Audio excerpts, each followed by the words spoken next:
بسم اللہ الرحمن الرحیم۔ حضرت مریم حضرت داؤد علیہ السلام کی اولاد سے ہیں۔ روایات میں ہے کہ حضرت مریم کی والدہ کو حمل قرار نہیں پاتا تھا۔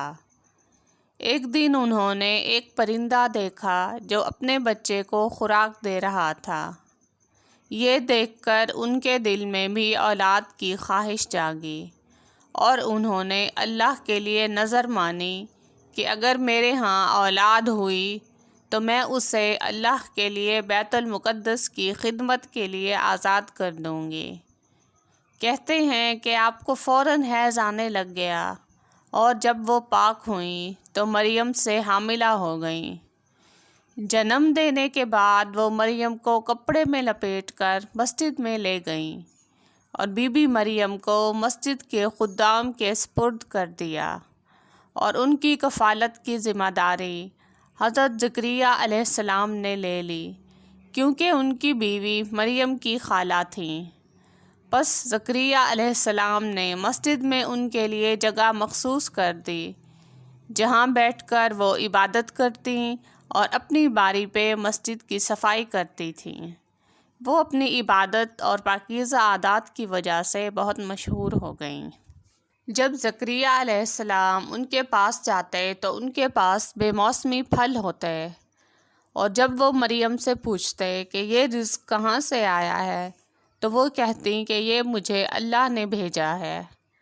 اللہ تعالیٰ نے مریم کو پاک کیا اور ان کو زمانے کی عورتوں سے چن لیا۔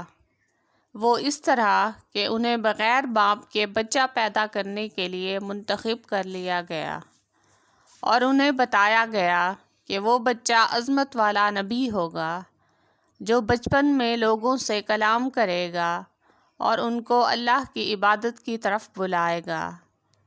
حضرت مریم کو حکم دیا گیا کہ وہ کثرت سے اللہ کی عبادت کرنے میں مشغول رہیں تاکہ وہ اس نعمت کا شکر ادا کرنے کے قابل ہو سکیں اور اس کا شکر ادا کر سکیں۔ کہتے ہیں کہ وہ اتنا لمبا قیام اور سجود کرتی کہ ان کے پاؤں پھٹ جاتے۔ حضرت مریم نے بن باپ کے لڑکے کی وجہ سے تعجب کیا، کیونکہ ان کا خاوند نہیں تھا اور نہ ہی ان کی شادی ہوئی تھی۔ تو فرشتوں نے انہیں آگاہ کیا کہ اللہ تعالیٰ ہر چیز پر قادر ہے، اور جب وہ کسی چیز کو بنانے کا ارادہ کرتا ہے تو اسے کہتا ہے ہو جا، وہ فوراً ہو جاتی ہے۔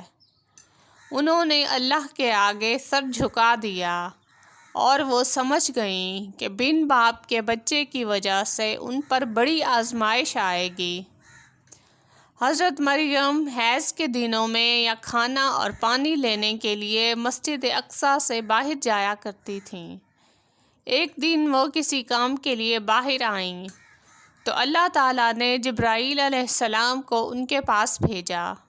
انہوں نے ان کے گریبان میں پھونکا اور وہ پھونک ان کے اندر چلی گئی، جس سے وہ حاملہ ہو گئیں۔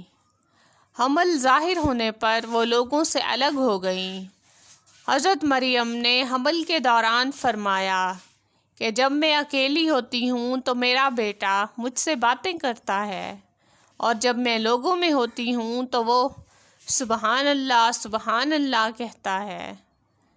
پس جب ولادت کا وقت ہوا تو درد کی وجہ سے بی بی مریم کھجور کے درخت کے پاس آئیں اور فرمایا کاش میں اس سے پہلے مر جاتی اور بھلا دی جاتی۔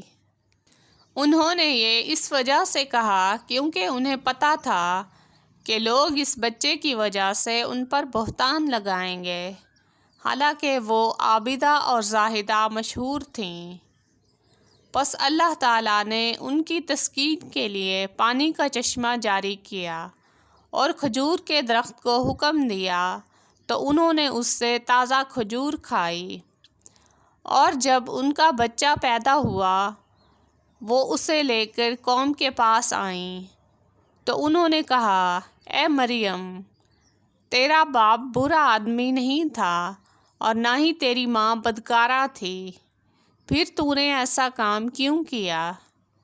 تو حضرت مریم نے فرمایا مجھ سے کچھ نہ پوچھو، اس بچے سے پوچھو تمہارے سب سوالوں کے جواب یہ دے گا۔ اس پر کچھ جاہل لوگوں نے کہا کہ بچہ کیسے بول سکتا ہے؟ اس پر حضرت عیسیٰ نے جواب دیا، میں خدا کا بندہ ہوں۔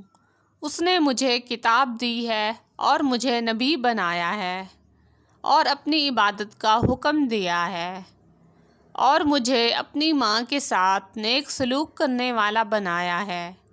اللہ نے مجھے سرکش اور متکبر نہیں بنایا۔ اس کے بعد آپ نے اپنی ماں کی پاک دامنی بیان فرمائی۔ اللہ تعالیٰ نے قرآن کریم میں حضرت مریم کو صدیقہ اور عفت مآب قرار دیا ہے۔ حضرت مریم کی وفات حضرت عیسیٰ علیہ السلام کے آسمان پر اٹھائے جانے کے بعد ہوئی۔